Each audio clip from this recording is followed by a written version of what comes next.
everyone. Welcome back to Lorebeards. It's been a hot minute. After some wedding stuff and Nurgle's attempt on my life again, we are finally back to chat some more about the glories of Warhammer Fantasy as well as roleplay stuff. I have a wonderful new guest with me this week. If you'd like to go ahead and kind of introduce yourself and tell people what you're about and what you've done and all that stuff. Yeah, thanks for having me. My name's Jude Hornborg. I'm a freelance writer and game developer, works on Warhammer Fantasy Roleplay. I started working on the game back in 2nd edition, around the same time that Andy and Steve did. They ended up doing a lot more work than I did. I guess you could say that if they're the A-list writers, you could say I'm a B-lister who specializes in projects that other people don't want to do. And that's I only say that only half jokingly because that it's an important role to have some freelancers like that who will take on the projects that are going to be kind of annoying or really distracting or time intensive for the developers, so that they can focus on the big part of the book. So I kind of embraced that. I've kind of embraced that role over the years, and really try to, take those short but difficult projects and really sink my teeth into them and try to do something new with them. Try to just hit them out of the park whenever possible. So, awesome. And then in my as a day job, that's the other thing. Up until COVID, I had a full-time salaried job. So, I was limited in the amount that I could dedicate to writing. Mind you, I did end up often taking it as a second full-time job with all the fan projects plus the official stuff. And there were several years there where I was literally working 2 full-time jobs, only one of them of which paid. Yeah. But the last few years with COVID, I've been doing more contract work, so I've had an opportunity to get a lot more involved with the Cubicle 7 4th edition stuff than I had with previous editions. So that's been great. Well, that's fantastic, man. So what are there any kind of like particular highlights of over the years, the various jobs that you've had the opportunity to write on and work on? Are there any ones that kind of stick out to you as ones that you're particularly proud of, or ones that were particularly difficult? Things that kind of just jump to mind?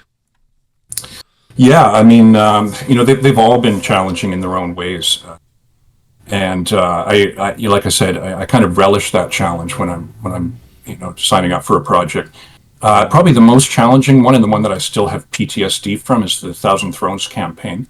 I've heard a lot of things about Thousand Thrones. Yeah, for 2nd edition. So it gets mixed reviews, and I'll say it's a flawed campaign. But some of the most enduring things are flawed, and I know a lot of people have made a great meal out of it. Takes some work from the game master, but it covers a lot of territory that Warhammer Fantasy Roleplay hadn't covered before, like this vast wealth of undead background that we have. Looking at how that all fits into the big picture, and whereas before you might have an odd vampire here and there. Thousand Thrones has hundreds of vampires.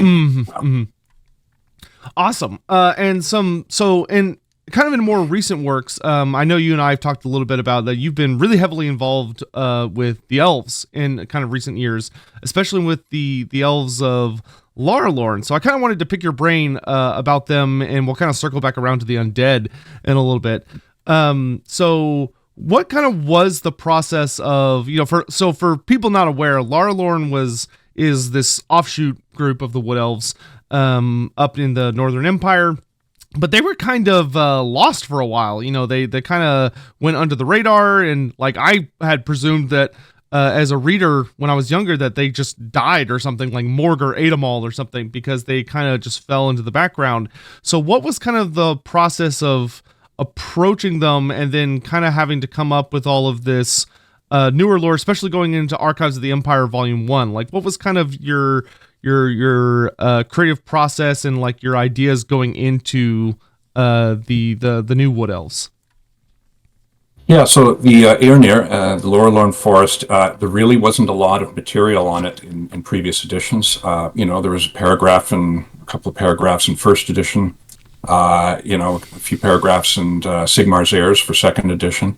And it was all very evocative stuff, but, in order to really play a wood elf character from the Laurelorn, it just wasn't, it wasn't quite adequate. So, it was Andy Law who had actually asked me to work on that, along with Stephen Lewis. I have to give Stephen Lewis credit for everything elf related that I've done, because we had collaborated together back in 2010 or so, 2009, on starting the Elf project through Liber Fanatica, which was it's going to be a series of fan books. We only finished one of the ones that we had intended, which was Defenders of the Forest, but 144 page or 150 page. Wow. Wood Elf. Okay. Yeah, that's pretty serious.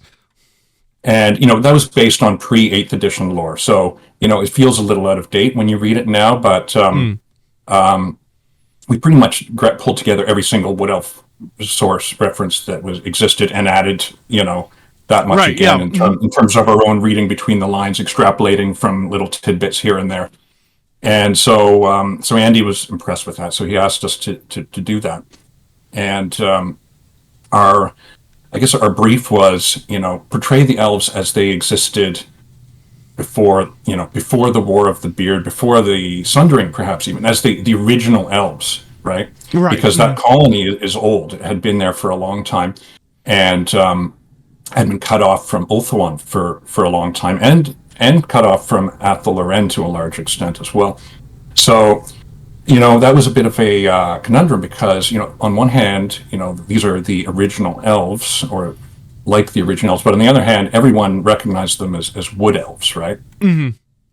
So our idea then was to divide them up into different castes or social classes, where one of the most visible, perhaps, of those classes are the forest-born elves, and they're the ones that are most like your Azrai wood elves.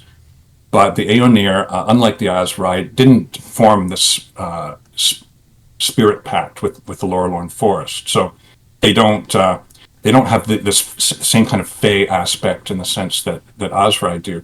They don't. They're not spirit bound to the forest. They don't have a natural affinity to the spirits, but they are still very much wood elves in the sense, they live in the forests and tree houses and wear cloaks and bows and so on. So, and then the original quote elves were we represented through a different kindred called the Cityborn, or the Fanur kindred, which they live in the heart of the forest in this city Torlithanel, which is very much a high elven style city that was almost conquered after the War of the Beard, or at the very end of the War of the Beard, but managed to hold off the dwarves. The dwarven attackers, with the help of a spirit host that was summoned by nefarious magics, which I'll get into later. Yeah, we'll get into that a little later. I forget the something lords, the Grey Lords. Yeah, the Grey Lords. Yes. Yeah, the Grey Lords are these mysterious figures that have come up in the novels a few times, like the Brunner novels and the Bill King novels, and they were essentially wizards who had the famous one from the Brunner novels had tried to enslave a dragon, right? So I remember him. Yeah. So they were kicked out of Ulthuan around the time of the Sundering, and they scattered to the winds, and some of them made their way to the Laurelorn, where they carried on their nefarious experiments and dark pacts with various elves who definitely like having some control over things. yeah So we haven't really fleshed out the Airnir magic much, but our idea is that it would be somewhat different from Azrai magic in the sense that some of these old Grey Lord traditions might have filtered down through the ages, even though the Grey Lords themselves aren't necessarily active characters there anymore. Right. So, no, keep going. Go. Yeah. So anyway, I'll just finish the third social class or caste of the Aeonir are the newer arrivals. These are elves who arrived after the War of the Beard. So the forest-born, city-born, right? The high elves, they're the original colonists who survived, and their descendants who live in the heart of the forest, and they can follow high elf careers, and they are wood elves technically, but culturally they're very close to the original elves. And so the forest-born are your wood elves who live kind of in the glades and outlying areas of the forest. And then you have the Heroith kindred, the younger kindred. These are elves who migrated to the Laurelorn from other parts of the old world, either because their glades had been overrun by beastmen and they needed another elven, like-minded elves. Refugees. Yeah. Refugees, essentially. Yeah. And so they're the lowest social class amongst the Aeonir.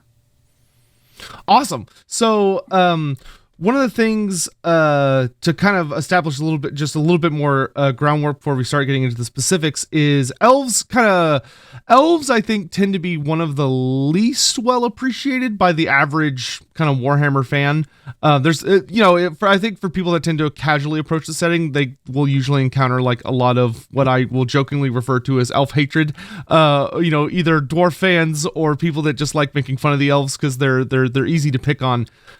So for people that maybe aren't as familiar with the elves of Warhammer Fantasy, what would you kind of say is the major draw, the major if you were pitching the elves as something for people to really indulge in and come to enjoy, what would kind of be the major facets? What draws you to the elves in particular, would you say?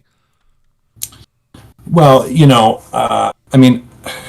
it's funny because, Warhammer Fantasy Roleplay is a game where, the more seriously you try to play an elf in a party of rat catchers and, all the various misfits, the more ridiculous they seem, So it's almost like, I guess I would say that, the elves represent the outsider, the outsider's perspective. And also what makes, and they also kind of typify what can make a party of a Warhammer Fantasy Roleplay party a group of misfits, right? So you have a wood elf with you, right? But just by association, the whole party is going to be kind of they've become a little weirder. Sideways slopes, right? Yeah. And at the same time, they are mistrusted. People are suspicious of them, but they also respect them, right? The elves are highly respected. I mean, they formed the entire colleges of magic, through Elven Council. So that's not to say everyone trusts the colleges of magic, of course, right? But the elves are kind of in the big picture, they're kind of the world police, right? And so I think that role is something you can kind of take with an elf and take almost this paternalistic or altruistic view where your role is to do what is necessary to save the world in ways that humans couldn't possibly even understand, right? And these humans are these humans are here to support you in that. While you go about your elven business. Yeah, you got to herd the children while making sure work gets done. Yeah. Yeah, exactly. Well, that's great. So kind of swinging back around to Laurelorn, for people that are maybe interested in kind of approaching Laurelorn elves as far as wanting to roleplay as them or just getting to kind of understand their lore as them a bit. You kind of mentioned earlier that they occupy this kind of interesting niche between the traditional high elves from Ulthuan and the wood elves of Athel Loren. But for someone that maybe is kind of wanting to look into how do they approach the outside world, where you have the Ulthuan elves tend to be kind of these arrogant world savior, world police guys that just kind of show up out of nowhere and they don't really know what's going on locally, but they're just here to, get things done and be like, I'm important and y'all are going to fall into line. And, I'm here to, fix some, maybe some, waystones or whatever we've got that y'all have been breaking around here. And then you've got your wood elves who are, very violent tree huggers of, they're there very much to defend the natural world, and they don't really care about what needs to be done in order to do that. And they care very much about the weave and all these other concepts that humans have never heard of. Where would you kind of put Laurelorn elves on that spectrum for people that are kind of wanting to roleplay as these characters, but aren't really sure of what opinions or like goals they have in the wider world? Well, the thing about Laurelorn elves is because they live, they trade, they interact much more with human society, especially the Nordlanders, than say the Ozride do, right? On a more of an equal level as well, rather than being these overseers and manipulators. They they'll fight to keep the protector of Laurelorn, their heartland, safe and free of human intervention. But aside from that, they will trade, they will wander off into human lands and even take up human professions and take positions in the Graf's Court in Middenheim. So from that perspective, the Aeonir are a little easier to play. Mm-hmm. Probably a lot easier to play than an Ozrai in an adventuring party, because they're a lot closer to like the first edition Warhammer roleplay conception of elves, which is basically humans with pointy ears who like to drink and party, basically. Yeah. And they have these kind of weird meditation rituals and don't have to sleep very much. Yeah. But and because even the Forestborn of the Aeonir aren't spirit bound to the forest, they don't have this weird this weird fey side to them that makes them kind of scary. So they can be scary if you're surrounded by a dozen of them deep in the woods, but they can also integrate with human culture much more readily than the Ozrai. So I think that I guess the driving motive for an Aeonir player character could very well be explore the wider world. It could be they're not getting along with the Cityborn. They want they're looked down on by the Cityborn in a way, but the Forestborn are, which are the most common player character type for Aeonir, by the way, are the classic Wood Elf Forestborn. Right. Mm-hmm. The Cityborn are much smaller in terms of population, and the Heroith actually present an interesting opportunity too, because they're being kind of the bottom rung of the social hierarchy. They find themselves living in like damp caves and all the places that they can find to take refuge where no other elf would has set up a residence, and they're looked down upon. So there's a lot of incentive for them to go out and adventure and try to find a better life out there. Okay, awesome. So we've had a couple of questions kind of coming in from chat, and I'll just sort of throw these in as we're going through this. So one question somebody asked is, so when it comes to influence for elves, it's always kind of seemed that like with the Wood Elves, you kind of have more of this Tolkien aspect of like influence and background. High Elves and Dark Elves seem to pull a lot from Michael Moorcock's writings. Is there anything in particular you found yourself turning to when looking for inspiration or ideas when dealing with Warhammer Fantasy Elves? Well, for the Defenders of the Forest stuff, we pretty much stuck with a lot of the Celtic and influences that were already there.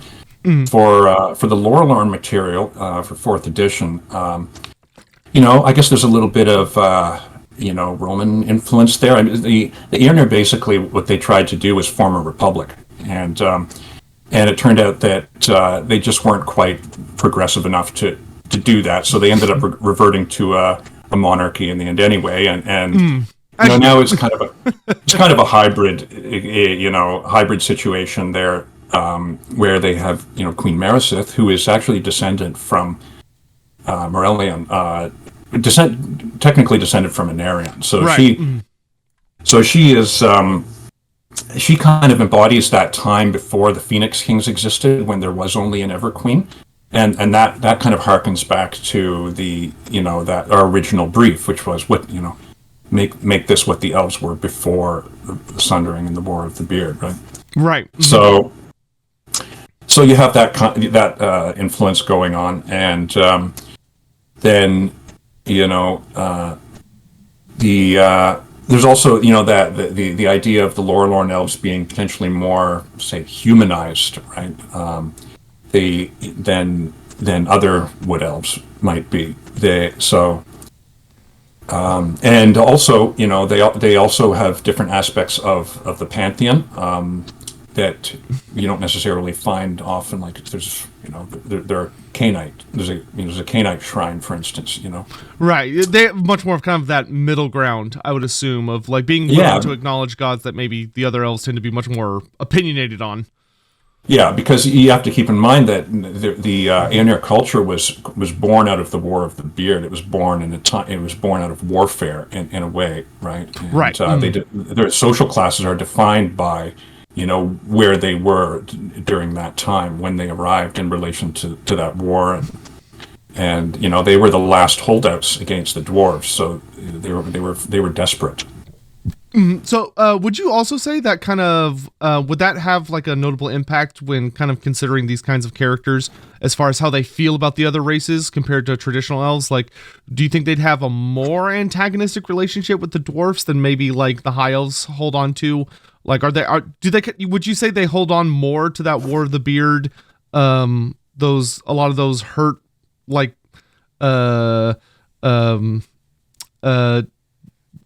those pains from the war than regular elves would.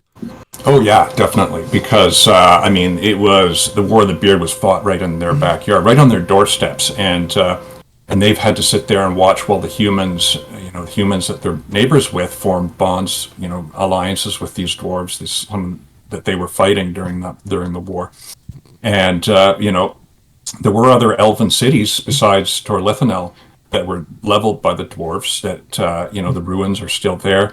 There are still elves alive in Laurelorn who were alive in the War of the Beard, right, who remember it firsthand. And so, that's part of what makes the elves and, just like undead, really different and challenging also for Warhammer roleplay, in that you have all this huge body of ancient background that in most cases wouldn't be really relevant to a Warhammer Fantasy Roleplay campaign. But when you're dealing with elves, it is, because they you have these ancient elves that lived through it and are still there to interact with today. So. Right. So kind of, I guess the last thing I kind of want to ask about Laurelorn for now, before kind of and we'll probably swing back around to them, but before hopping on to some other subjects, is there anything that you would recommend for someone that is wanting to play a Laurelorn elf, regardless of what cast it may be? Is there anything that you would say is particularly interesting to explore with them? Like, if do you have any ideas that you would suggest, like these are some really cool concepts or some really good trials that would be good to focus on with a Laurelorn elf? This is something that's like particularly close or important to them, that separates them from maybe a different elf. Yeah, we didn't really have a lot of space to do. We only had 13 pages in Archives 1 for the Laurelorn material, so we really had to pick and choose. We had to cut about 2,000 words from the Gazetteer and just really make it an overview rather than an more elaborate Gazetteer like the Halflings and the Dwarf ones, because we had. So, and we didn't really get, aside from Ghost Striders, we didn't really have a chance to develop any of the careers. But, considering that, the Forestborn can follow all of the standard Wood Elf careers, and the Cityborn can follow all the standard High Elf careers, it gives you quite a range of options as far as careers go. So, some of the interesting concepts that I think would be fun to explore would be, playing, I think it'd be fun to try the Heroith. I haven't had any of those in my games yet, but the younger kindred, right? The more outcast elves. Right. Yeah, because, kind of elves without a proper home. Yeah, that's actually a really interesting idea to explore. Yeah, and in a way, they can almost find themselves at odds with both the Forestborn and the Cityborn. So it's like the Laurelorn becomes almost, they probably haven't even had access to some of the really, the sacred groves and so on, or even Torlithanel. So you could approach, as a heroic, you could approach the Laurelorn with an adventuring party, almost with the same level of knowledge as the rest of the characters, right? Where you're investigating, various intrigues in the forest without really having that insider knowledge that one of the other characters might have. I also think, if you want to go to the opposite spectrum and play a Cityborn character, someone living maybe in the ward of Storm on in the western Laurelorn, which is on the coast, right on the Manansport Sea. So, the elves don't really have a navy per se. They might have a few hawk ships, but the tides come and go. So, they don't have a deep water port. So they might have a few hawk ships they can launch when the tides are high. But for the most part, they are landlocked. They might have a few elven boats that kind of patrol the coasts here and there. But so, living on that west coast of the Laurelorn, you'd have the occasional dark elf trader coming in, right? And how do they interact with them? Because we know that the dark elves have made overtures and vice versa. Yeah, they definitely would. They definitely would love some other allies where they can get them. Yeah. Yeah, and the like the Cult of Cain, for instance, there are some rare herbs that they come to Laurelorn to collect undercover. Of course, they're disguised. They don't come there as dark elves. You got some of that good stuff we can have, yeah. And then also you could explore on that coast their relationship with the Marienburg elves, right? The sea elves. Yeah. So yeah, I think either of those would provide some really interesting opportunities that are different from your standard wood elf experience. We did have one other question come in about just for the Laurelorn area. Someone asked, do they have access to the world routes? In y'all's opinion, that kind of mystical gateway system that the true Azrai used to like travel from like massive distances from forest to forest and kind of just appear places. Yeah, they definitely would have access to it. The question is whether they have the magic that's necessary to travel through it. Like I was saying, they've been cut off from Ulthuan and Athaloran. For the most part, we had some ideas of how, there might be ties with Athaloran, like through Scarlock's warband, for instance. Oh, yeah. There's actually one of the characters that we put there was Kaya Storm, which is one of Scarlock's company, right? She is actually the warden of Storm. And so our idea was that, Scarlock is from Athaloran, but, especially in the old 4th edition lore, he was portrayed more as a kind of a champion of all the woodland realms. And so we wanted to try to develop that a bit. And so the idea being that, if a woodland realm is threatened, Scarlock gets the band back together. Come on, Kaya, come on, Glamdring, let's go save this woodland realm over here. And so that's one potential link there. And I think you'd have to have the world routes to make that feasible for Scarlock to jump around the world routes and gather up his band. But how much the Aeonir have access to the world routes is it's another question, because back in 6th edition Wood Elves, there was the lore of Athaloran, which is basically what they used to travel, to do that, right? Yeah, make all the trees and woods do what they'd like, and good old tree singing and all that stuff. Yeah.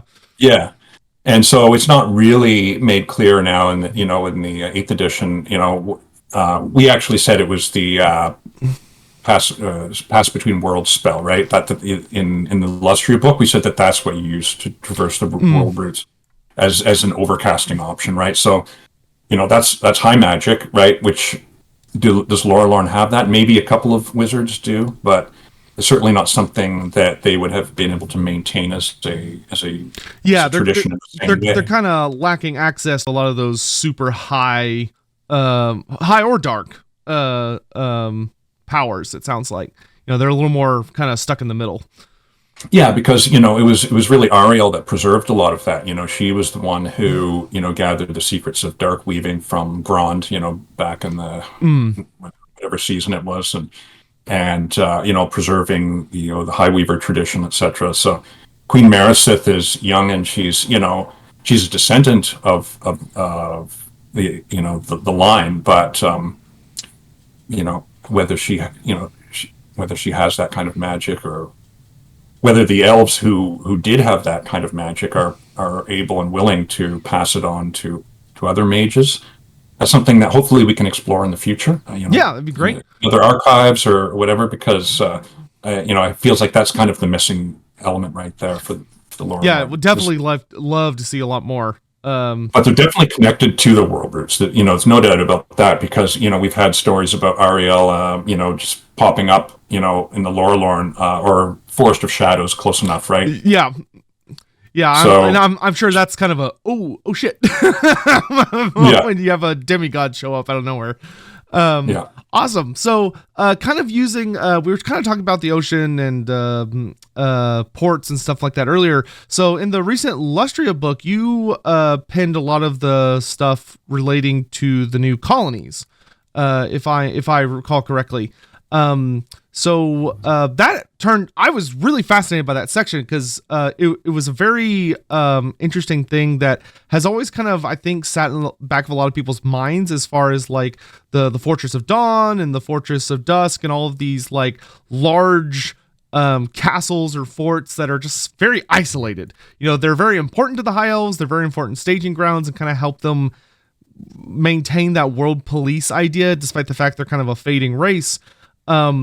Were there any kind of really poignant or focused ideas you wanted to hit on when you were kind of handed approaching these kind of these very important but very, very almost never touched upon places as far as the High Elves go? Yeah, and again, I have to give credit to Stephen Lewis. He and I wrote most of it, but he and I, he and I have been sharing ideas on Elves for years now, and so he, a lot of the ideas were his as well. So, I guess the big thing was that when we were thinking of doing a High Elf book for our Elf project, we realized that we're not going to do an Ulthuan Gazetteer, because it's not really feasible as an adventuring location for a party.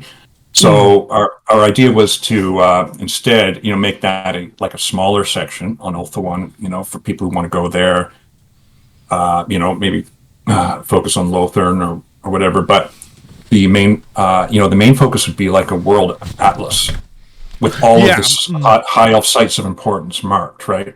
And so that gives your high elf adventurer all these kind of hidden or secret mission spots that they want to go to, that the rest of the party might not even know about. And so in the Citadel of Dusk was for Lustria, it was a challenge, because it's probably the most remote backwater location, right?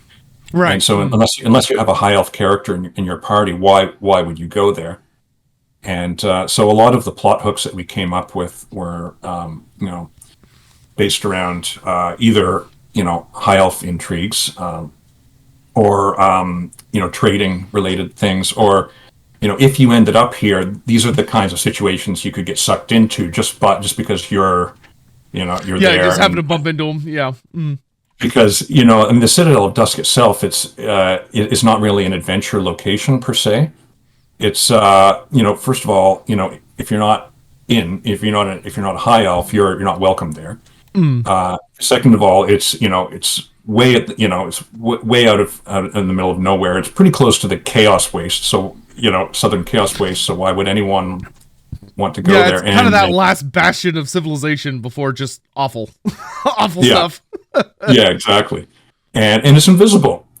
And that was, that was a funny thing. It's like, because, ever since it's an old location. It's been there since the very beginning of Warhammer Fantasy Battles, right? The very oldest maps of Lustria always have the Citadel of Dusk and the Vampire Coast, right? And people were always like, what's up with these locations, right? But There has only ever been one paragraph on the Citadel of Dusk that's just been recycled with maybe a minor edit here and there from one army book to the next since fourth edition. Little bits that were added to that in the Lizardman books as well, but still not a lot. And then finally in heraldry and uniforms of the High Elves. Oh, by the way, it's invisible. Yeah. Right. Hey, explains how it's been doing so well despite being out in the middle of nowhere. Yeah. So we decided to just run with that and make it this like, if the High Elves are like the world police, this is kind of like their dirty secret, right? This is, where all the, the shady stuff goes on. And, because far from home and hard to find. So might as well work on some things. Yeah. Yeah. Yeah. Cause, it's very easy for High Elves to just come across as being shiny magical elves that, people just find kind of don't fit really into the Warhammer Fantasy aesthetic.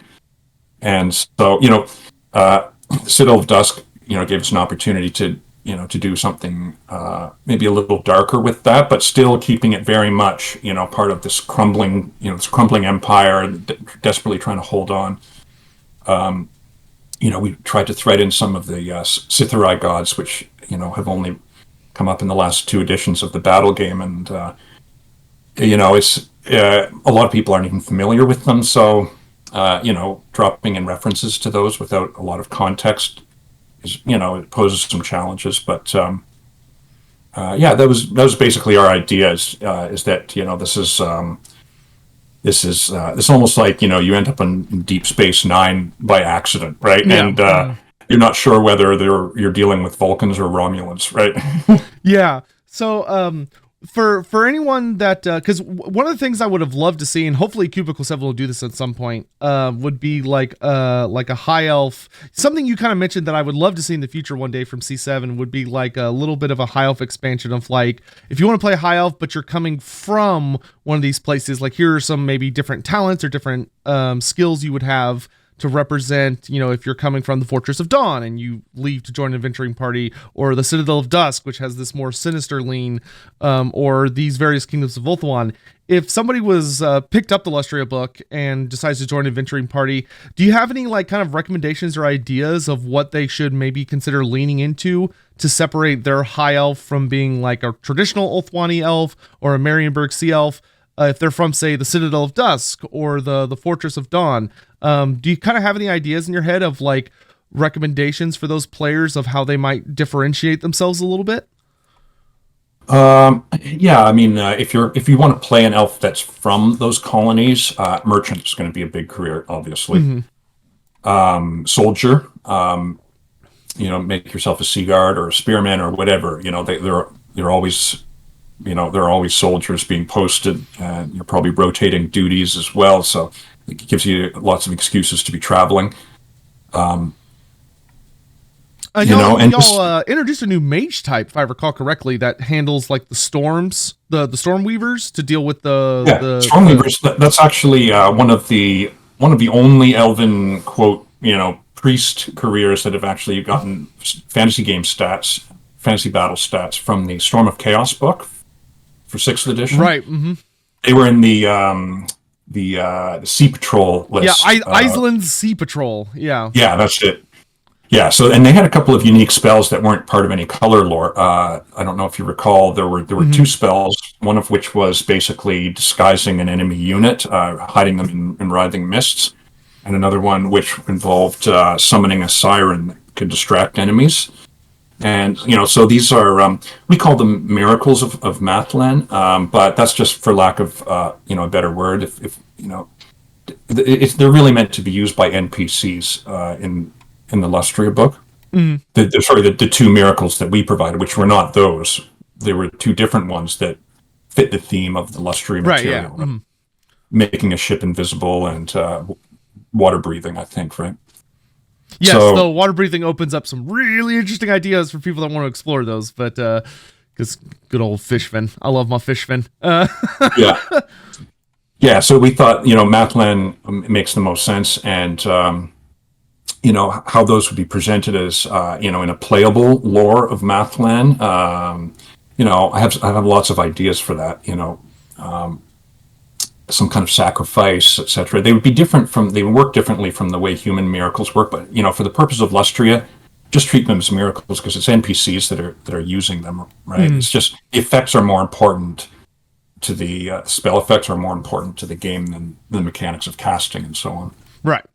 Awesome. So kind of bridging now from elves heading over to something that's kind of similar to elves in a lot of ways. Let's talk a little bit about the undead and something we can kind of use as a branching point. So one of the things that showed up in the book that was very, very interesting and actually sparked a lot of very interesting discussions. Like I had a really awesome chat with Steve D about it in the last episode of Lorebeards we did, was there's a plot hook that talks about vampire elves. Which is like, it's kind of an idea that's always floated around fantasy. And whenever people approach the setting, they're always like, why? Like, what is the deal with, like, I understand there are vampires but there's only human vampires. There's that one little offhand mention of a vampire halfling, I think back in like 6th or 7th edition Vampire Counts book, who's never talked about ever again. But a lot of people ask about like vampire elves or vampire dwarves. And this is kind of the first time we've seen anyone try to explore the idea of a vampire elf. So kind of walk us through your thoughts on that subject, if you wouldn't mind, and just kind of talk about, like, do you have any ideas of what that would look like, or like what would be kind of all the mechanics or ideas behind that? Yeah, sure. I should say first off that the exact wording of that plot hook I think is being changed. So it's not going to be referred to as a vampire captain. They're going to change it to a wretched thrall, I think, is the new. So that opens up a little bit more room for interpretation. You could either have it be a vampire thrall, or you could have it be a blood thrall. Say that Harkon is draining to for the magical blood or something. They do have some supercharged blood, those elves. Yeah. Yeah. So, the idea was that, like I was saying before, the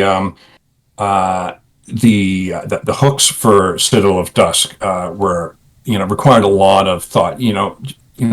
Going there for imaginary money. Like oftentimes, you make 50 gold crowns. That's not enough to get a party to sail like halfway across the world. So they had to be. You're gonna be at sea for like months. That the players, not the characters, the players would say, "Oh wow, okay, that's different." So that was part of it. And the other part of it was that Luther Harkon, he's been fighting elves for 1,600 years. There's no other vampire in the Warhammer world that's fought elves as much as he has. Mm-hmm. So if you're going to explore the idea of a vampire elf, that's the place to do it, right? And really, it's a small plot hook, but really it was just, here's your permission to explore this idea if you want to. It's because people often have kind of very compartmentalized ideas of how the various factions work, because the battle game by necessity can't have stats for vampire. It tries vampire to elves, halflings. Here, this is your high elf army book box. This is your dark elf army book box. Yeah. Yeah, and so I see these non-human vampires that are hinted at or alluded to as being the kind of 1% exception that illustrates the rule. So the idea of a weird vampire, what be it an ogre or whatever, or dwarf or elf, is something that you use as almost like a foil to understand vampires or to understand elves.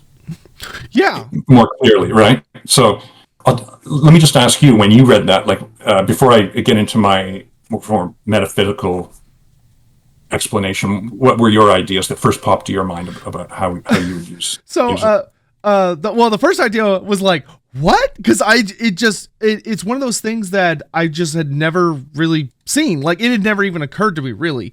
I'd always kind of worked under this assumption that it was kind of like a human only type curse, just because it, there were always kind of some fleeting mentions in some of the other books. Like, I think I recall back in 2nd edition's Night Dark Masters, there being a mention where it's like, oh, elves just have no interest in vampirism because they're so long lived already that they kind of look at it like, why would I want to deal with this parasitism that's such a human, problem to have. and the dwarves are like, oh, that's magic, blah. But once I actually really had time to kind of sit down and think about it, I think for me, something that Steve D said that I really, really like the idea of was this concept of dark magic, by its nature comes at a price. Like, it's a very, it's often referred to as blood magic because a lot of people tend to, in the Black Library novels, whenever they have dark elves, they usually are like sacrificing people or killing people to use their life essence to fuel it, because it's such a, by how destructive it is, it has a price. The vampires, though, have this very unique relationship with dark magic where they kind of feed off of it. They live off of it, so they kind of are able to skirt around a lot of the dangers that come with dark magic by just being so innately interwoven with it. So for me, it kind of posited this really interesting idea of what if you had a dark elf or an elf who looked at dark magic's potential of like, it is in some ways the most powerful lore from a destructive or offensive capability. But they said, how can I master this lore without needing sacrifice, without needing legions of slaves or anything? How can I take this lore to its absolute zenith and really get control over it? Which to me really brought back a lot of the ideas from the lore of like Marathi or Malekith trying to control chaos, trying to control these darker forces that really can't be controlled if you like look at it from like a godlike perspective, but they manage.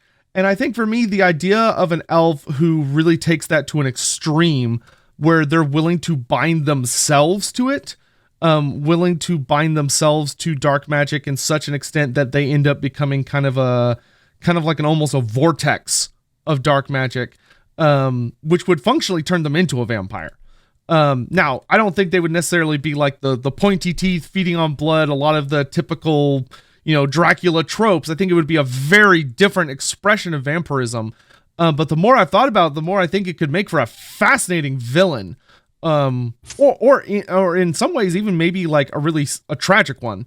If it's not necessarily a dark elf, like it could be a character who is trying to find a way to control chaos or defeat chaos in a very different way that, of course, would inevitably spiral out of control. Or it could be a traditional dark elf who's just honestly, if an elf could pull it off, they'd probably be terrifyingly powerful. But I would love to hear your own thoughts about how you would want to explore the idea if you had the ability to. Yeah. Well, I mean, obviously there have to be reasons why the world isn't overrun with vampire elves, right? Why this is a 1% exception, right? And for me, that's because it would be a miserable existence for them for some reason. And so I'll get into that a little bit. But I guess the main motive behind this one elf, this one character, this is escapee, right, from is that his soul was damned to chaos, right? So. And the alternative, right, which is to go to Aerith Kyle, is not pleasant either, right? And yeah, so it's a pretty bad deal. Yeah. So once you're in that situation, what do you do as an elf, right? So the idea of binding your soul to the mortal realm is something that all elves, all elven cultures, they have that somewhere in, as either binding it to the ley lines as a high elf, or binding yourself into treekin or other forest, other forest entities as a wood elf. So the idea of trying to keep your soul bound to the material realm is not foreign to elves, right? No, it's very baked in. Yeah. Yeah. So and that's very similar to the way that vampires they're severing their connection to the ether. They're still very much magical creatures. It's just they're not drawing magic from the ether like the same way that elves do through their shadow self. Mm-hmm. Vampires their souls are completely bound to the material realm. So they're drawing in earthbound magic and magic from the winds that are blowing across the world, and they're compressing that into dar and wielding that as dar, right? So if we go back to the elixir of life, which Nagash first had created, based on Druchii blood magic, and then it was changed. In the previous lore, it was improved by Wasoran and Neferata for the vampire elixir. but in the newer lore, it's now an inferior version. But either way, it's kind of irrelevant. Ultimately, the second elixir basically turns people into elves with fangs, right? Yeah, functionally, yeah. especially if you're looking at a lot of the newer artwork, where all the vampires seem to have pointy ears and almost elf-like features. Yeah, one would be forgiven for mistaking vampires for. There are a lot of. I was actually going to bring that up later, but there are a lot of strong parallels in fantasy between the elves and vampires as far as like powers and abilities and a lot of those other things. Yeah, heightened senses, heightened agility, all that stuff that Nagash did, and the original that just didn't get, that the second elixir did get. Now, did they put elf blood in the second elixir? Probably not, but if you look at blood magic in general, they including the blood magic that Nagash would have learned from the Druki, it's ancient, right? It goes back to the time of when the elven gods walked the world, and the cauldrons of blood, right, they predate history, and so if there's this, and then the Naga queens in Kuresh, right, their blood magic is also similarly ancient. Yep. Mm-hmm. So you've got these two traditions of blood magic, of which Nagash was learning the Druki tradition. And so even if elven blood wasn't used in the elixir, maybe this elixir in some way is channeling, is almost turning humans into some kind of creature in the image of Cain, right? Mm-hmm.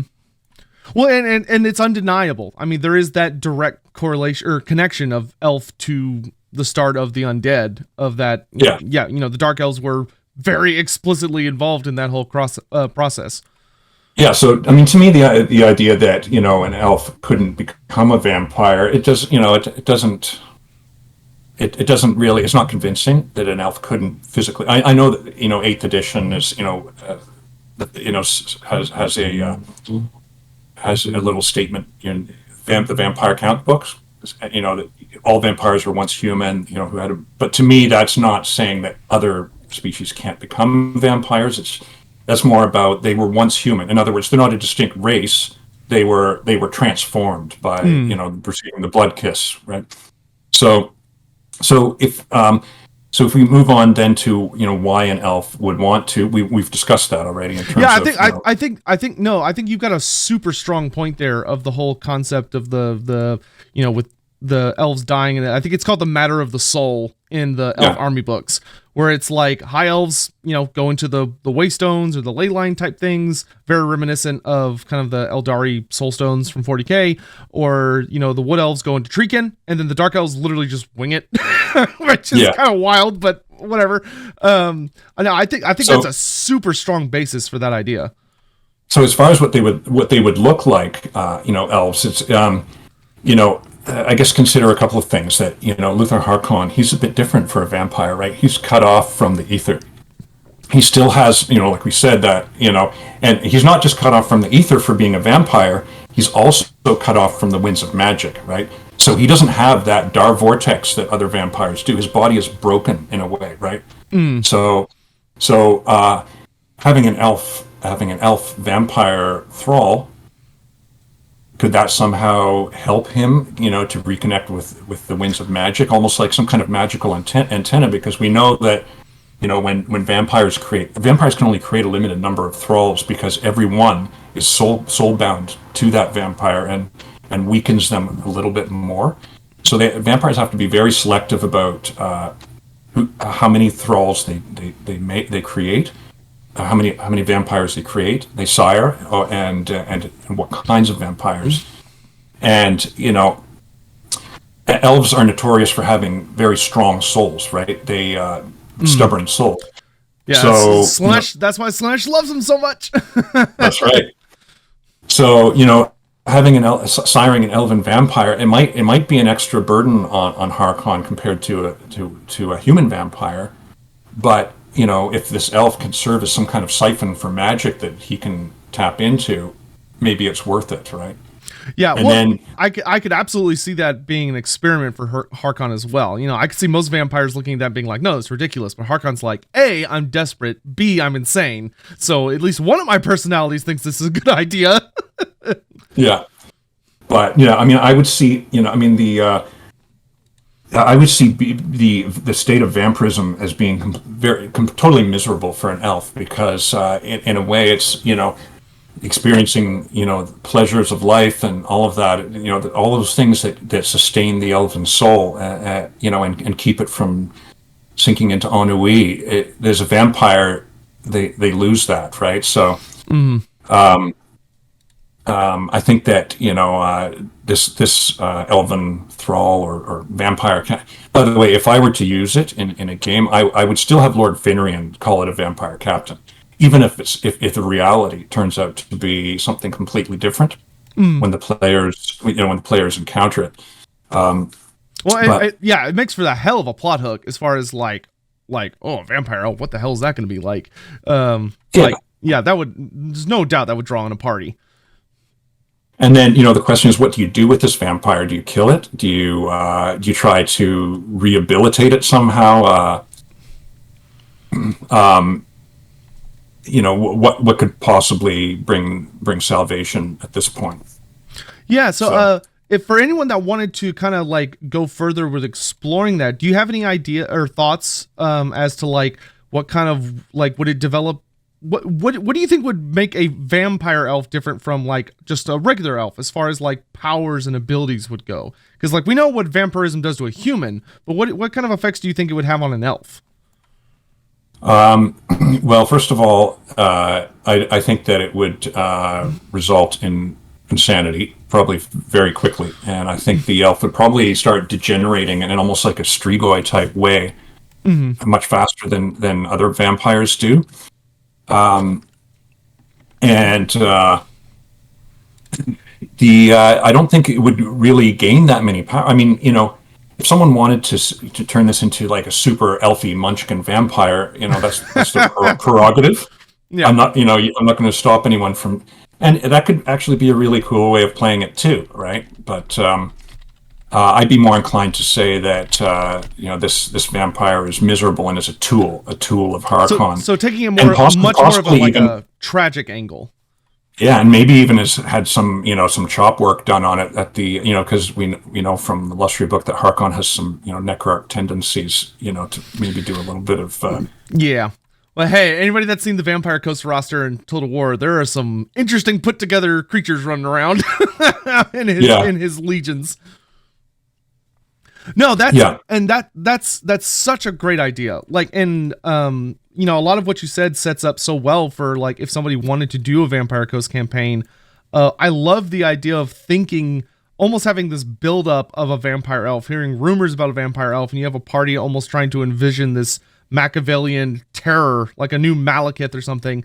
But then when they finally get there, realize that it's Harkon's predations have created like a horrible, just sad thing that's not so much a threat as it is like a moral conundrum of what do you do. Like there's no, like that's such a good Warhammer Fantasy scenario of there is no right answer and there's no great answer either. Like there's no happy ending. It just kind of sucks. You gotta figure out what to do with that. Yeah. Oh, and I should also mention that I mean it is just it's just a small plot hook at the end of the Lord Finrian section, and originally I had wanted to expand both of those Asura plot hooks into full paragraphs. I was already over word count. Yeah, you only got so much space. I thought about it, and I thought, okay, if I add a couple more sentences to this, is that really improving it, or is it just kind of railroading people into a specific interpretation? I mean, my aim was to just give you the permission as a GM to use that concept, and I thought, I'm just going to leave it a little vague here and let people use it the way that they think it would fit best. But ultimately, the topic really deserves some proper coverage, maybe in a necromancy source book or something. Down the road. Yeah, and I've always found that necromancy in particular, probably the number one question I hear that I definitely agree with, and I don't ever have really an easy answer for because Warhammer never really addressed it, is that sure, like let's say vampire elves aren't a thing, like that's okay, that's whatever. But even with that idea, it's a little weird to accept sometimes that there would not be elf necromancers. There would not be elves that are like, because necromancy is so powerful, being able to just raise legions of corpses, that it's always been, I think, very hard for a lot of people to accept that there would not be an elf who's kind of like, sure, it's maybe, this human creation form of magic, granted, but like, it's so strong of being able to just create an army out of nothing. Of that, I do agree very much that it's always been very strange to the idea that there's no elf out there who's willing to turn to necromancy, as far as creating an army or resurrecting like zombie dragons are very powerful creatures, and stuff like that. So I definitely think there's a lot there to explore that would be great to see in a necromancy focused supplement or PDF or what have you. Yeah, for sure. I mean, and there are so many examples in Warhammer of, quote, good necromancy. You have the Slan with their mummified, mage priests, and, the Tomb Kings, right? They're, neutral or sometimes even good, undead. And, even Bretonnian, Bretonnian reliquae, that's a weird form of necromancy too, right? Yeah. So yeah, for sure. I think they're, especially some of the older elven cultures before they figured out how to bind their souls to, the ley lines or whatever. I mean, we know that there are, references in the lore to elven tombs and, etc. From some of the older colonies. I think it's only recently that they started specifying that elves prefer destroying the body at death. So yeah, well, and I mean, Warhammer's full of so many stories that like it's not necromancy in the sense there's not a necromancer involved, but like I don't know how many books I could shake a stick at where you have like elven or dwarven spirits hanging around of the places they were buried or places that were important to them. I mean, totally, yeah. In the elf book, like one of the Phoenix Kings literally just floats around the Tower of Hoeth all the time. Like he's just there and he randomly bumps into students and is like, oh yeah, you can find that book like over there on section A and go down here. So like it's not at all like necromancy is kind of built in. The dead do not rest easy in Warhammer Fantasy, very much so. Yeah, but again, it's one of those things that and Steve and Andy have both referred to this. It's like you don't use these as staples of the game because then they lose the point. The whole point is to use these as the 1% exception that helps illustrate and understand the rule. It's always been, as far as I can remember, it's always been in the writer's guidelines. You don't close doors. You don't say never. You say rarely. You don't say always. You say usually, right? Because GW doesn't want to do that. They don't want to say your story is impossible in Warhammer, right? Yeah, I've heard a lot about that kind of open door philosophy. You just leave it cracked a little. Yeah. Yeah, exactly. Yeah. So speaking of vampires, kind of focusing on them specifically. So one thing I always got to ask, what's your favorite bloodline of the 7? I guess the 5, but now, I guess in recent times we're starting to kind of expand to the other 2. But if you had to pick a favorite, who do you go with? I like the Lamians personally. Yeah. All right. I like the.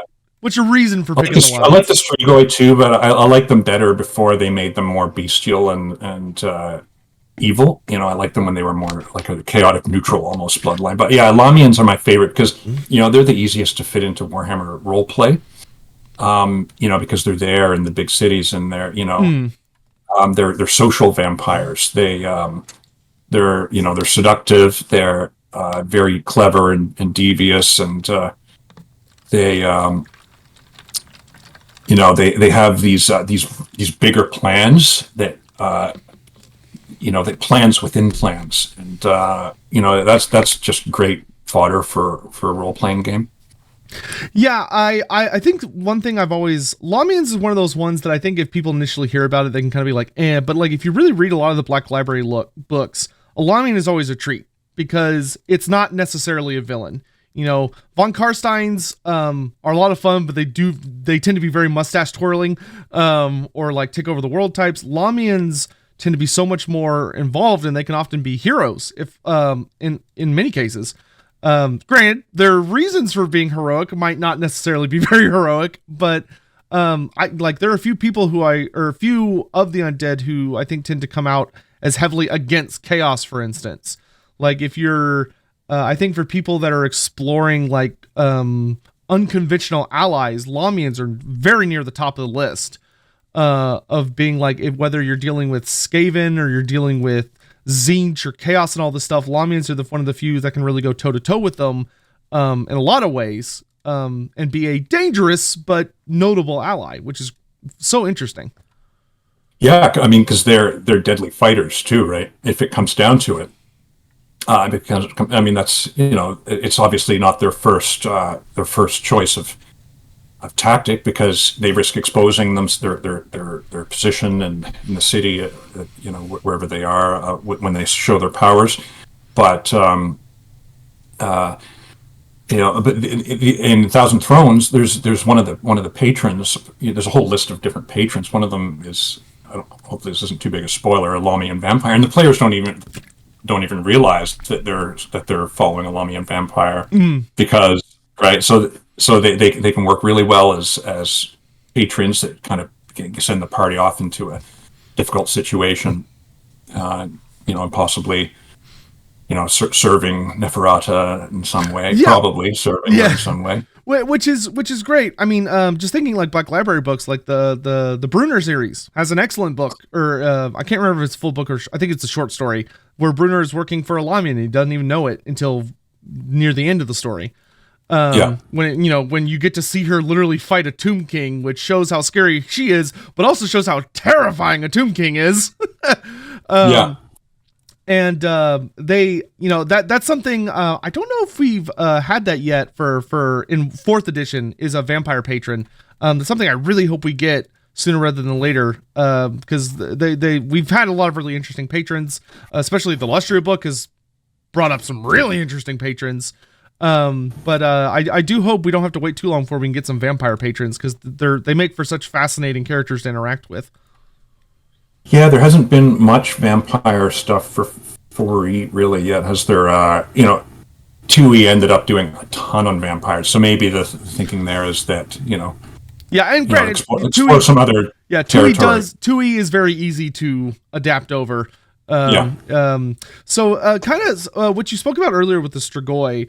When you kind of talk about like the older ones, for anyone that's kind of wanting to maybe explore some different ideas with the Strigoi, when you say kind of the less bestial ones, like for me it makes me think of Gashnag the Black Prince.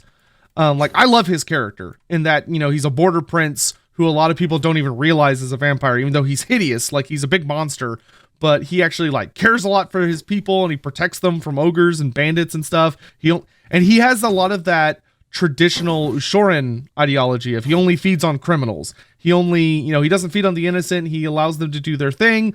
I also love his whole thing where he like pays bards to sing songs about how he like has a heart of gold and stuff because he's trying to attract a wife because he doesn't want to go out there looking.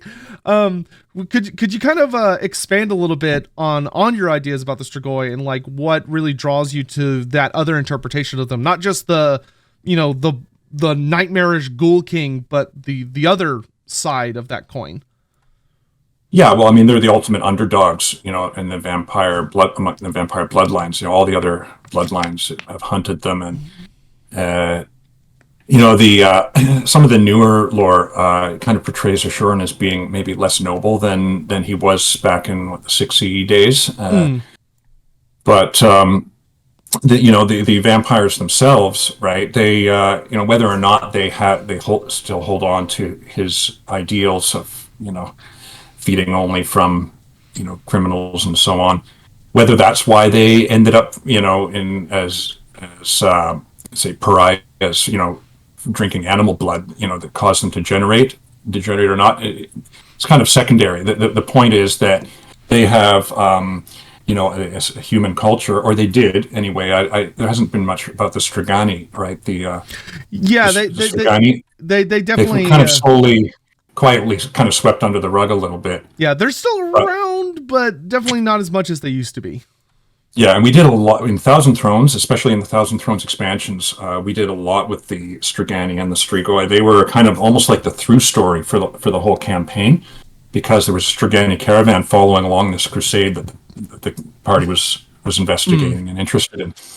And so there were a few different Strigoi vampires there, and yeah, the idea that they're trying to just survive, right, and that they're kind of coexisting with these Strigani, who are also outcasts and also downtrodden, in their own way, and the relationship between them. I thought Ancient Blood, I don't know if you ever read that. That's a novel about. Yeah, I thought that we did a great job of portraying that relationship between the two, and portraying this Strigoi as just doing what needed to be done to survive. Yeah, and I agree with you that it's the Strigani. I've always really loved their the idea of them as like these humans that they've lost their ancestral home. They don't have it anymore. Greenskins totally wiped out Strigos, and have maintained control of it. It's descended into the marshes of madness, and it's just a horrible place now. But these people that they have such an interesting relationship with the vampires, the Strigoi in particular, because like it's the only connection they really have left to their ancestral home in those glory days of we used to have a home, we used to have a whole empire, and now we're a nomadic people that are just trying to get by, maybe one day have a home and stuff like that. And some of them are still tied to the vampires, others aren't, which I've always thought would be a great exploration for a player character of someone who's caught between these two worlds of, do you try to let go of your ancestral heritage and just start anew, or do you lean into trying to reclaim past glories and focus on either reviving or working with a vampire, regardless of what that may lead to? Because some of the Strigoi are genuinely honorable, some of them are insane, not necessarily evil, but they're just not all there anymore, which Age of Sigmar is kind of taken to an extreme. And then some, of course, are the full-on like Ghoul Kings. But I've always found that to be such a compelling idea, that it's like, I think the only thing in fourth ed I remember about the Strigani is like they re-released If Looks Could Kill, which has a Strigani caravan very heavily tied into its narrative. But other than that, it's pretty scant.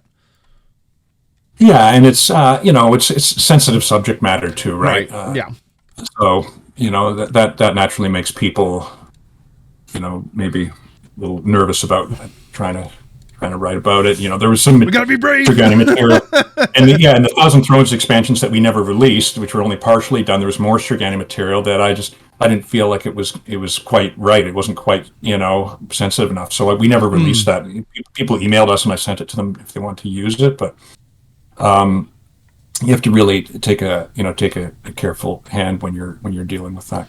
Yeah, and Warhammer occupies such a unique space because it draws so much inspiration from real world history. But of course, that there's a lot of care that has to be put into that.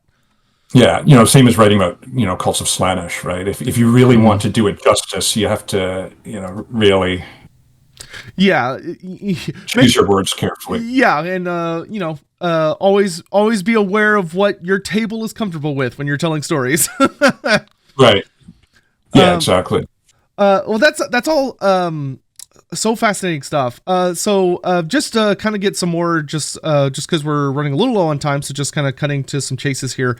For players that like really want to use vampires or really want to like learn more about your ideas involving vampires, are there any particular supplements or places you would really want to direct them towards, or any ideas that you could just give off the tip of your tongue for utilizing vampires in campaigns, or for people that just want to study lore and really delve into it? Where should they look to go? Well, Night's Dark Masters for second edition is an amazing source book for just, laying everything out there, vampire hunting, all of the vampire powers, and etc. You can almost play like a Vampire the Masquerade game using that supplement, The thing is that, that's when Bloodlines were a big deal. It was written, and vampire lore has changed since then with 7th and 8th edition. So the Bloodlines are kind of backgrounded a little bit. Yeah, it kind of became less of a vampires book and more of a von Karstein book, but yeah. Yeah. So the bloodlines don't necessarily, or the blood gifts rather, don't necessarily define the bloodlines. There might be, one or two traits that each bloodline shares amongst the vampires, but even so, Night's Dark Masters covered that even before they kind of diffused the bloodlines, because they have independent vampires or something, so you can mix and match even using Night's Dark Masters, and so that's a great source book. And then I guess as far as using vampires as nemesis in a game, I thought Barony of the Damned for 2nd edition did a great job. Yeah, great book.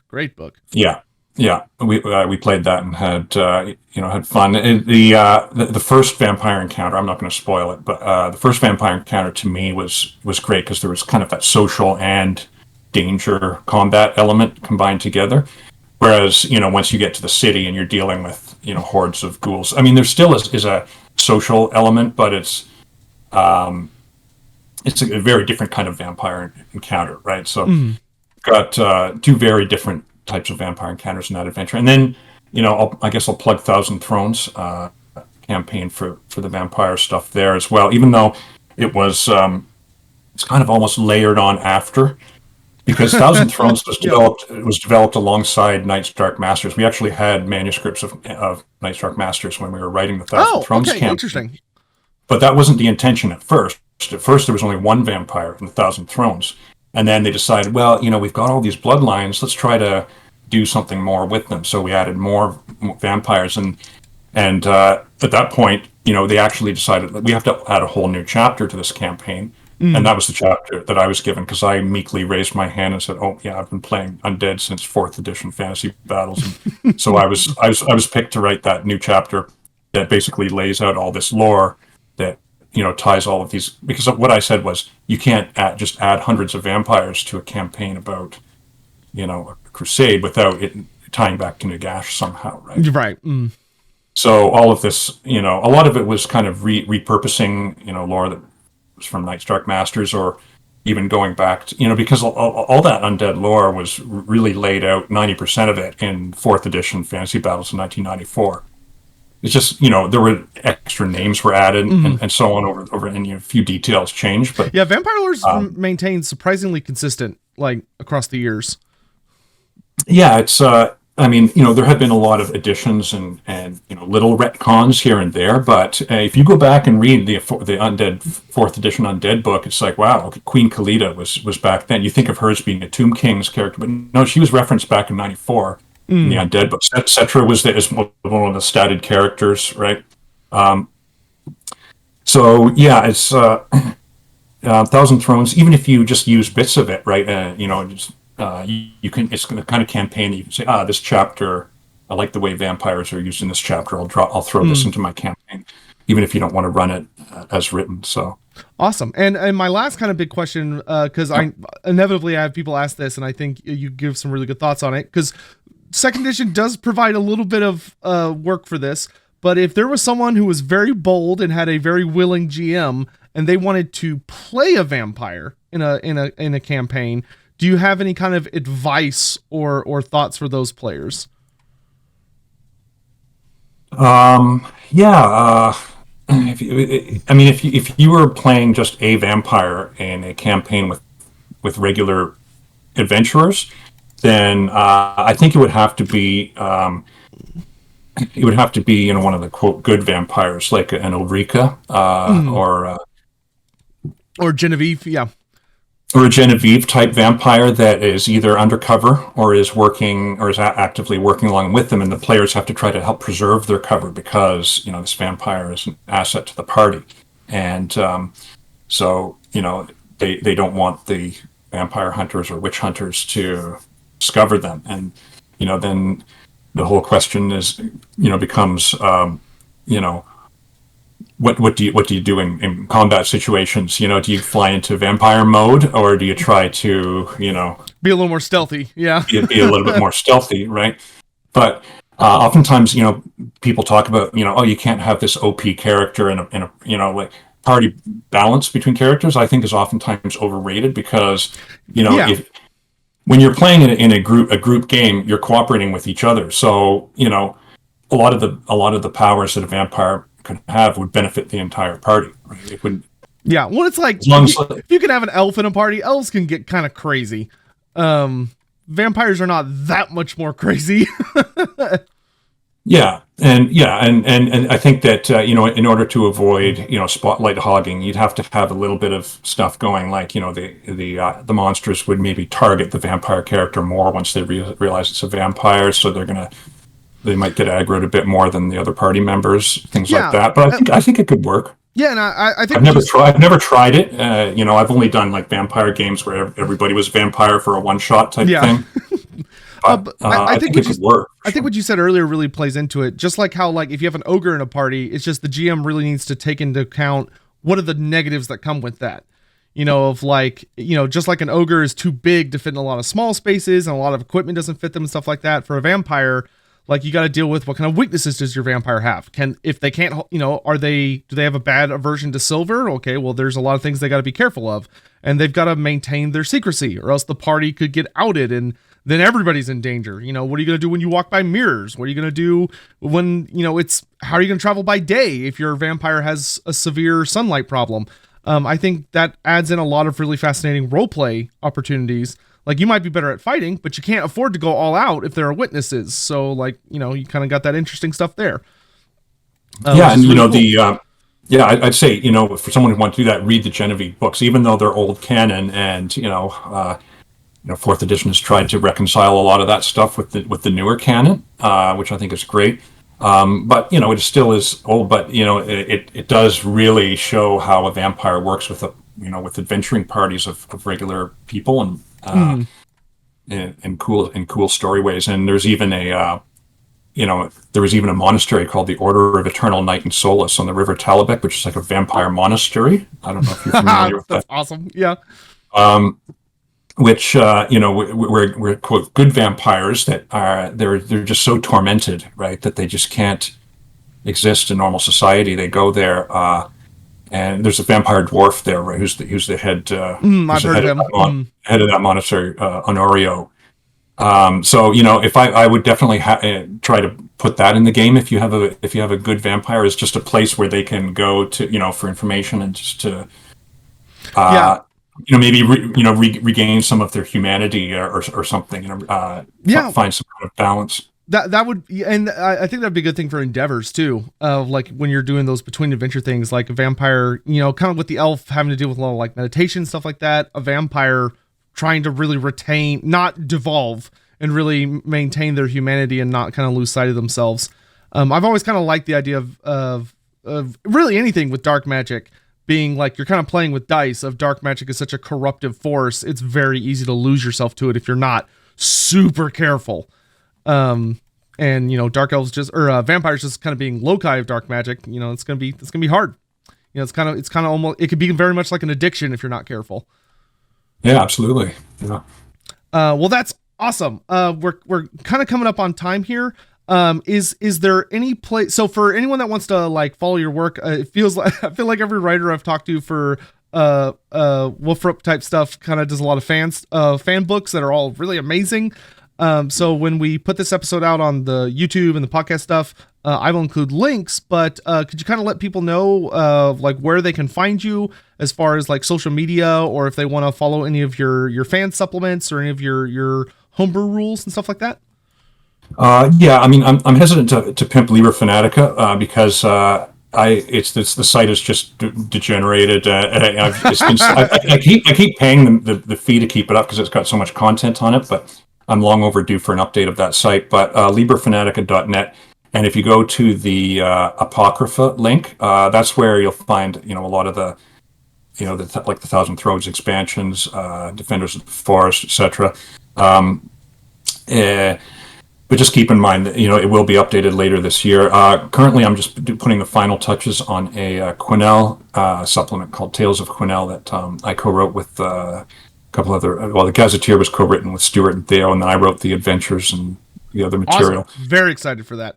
And if you're interested, maybe later in the year when Liber Fanatica has been the site's been updated and Quinnell's done, I could do a whole other we would love to do that. Just on fan projects, right? But so there's that, and I contributed to the upcoming Death Steps Lightfinger source book, which I don't know the exact release time frame. That's a Cubicle 7 book.